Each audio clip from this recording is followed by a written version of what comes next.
حقيقة نحن دائما عندنا مصطلح أبو كلب أبو كلب أبو كلب. أنا الآن في مدينة إيوو في الصين. هذه ماركة اسمها ماركة أبو كلب. شوفوا هذا ماركة أبو كلب.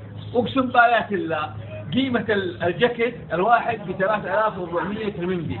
يعني الجاكيت هذا الآن لو جينا نشوف على سبيل المثال يعني هذا مثلا قيمته تقريبا 2000 ريال.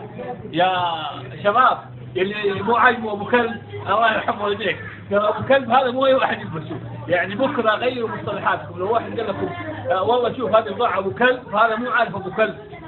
يا ابو شباب ابو كلب هذا ابو كلب ترى بالالاف والله 2000 و3000 جميل.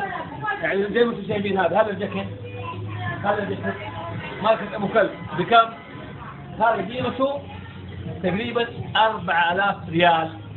بطلوا ابو كلب، ترى ما عاد نقول ابو جمل ابو ضب، لكن ابو كلب very nice. Goodbye.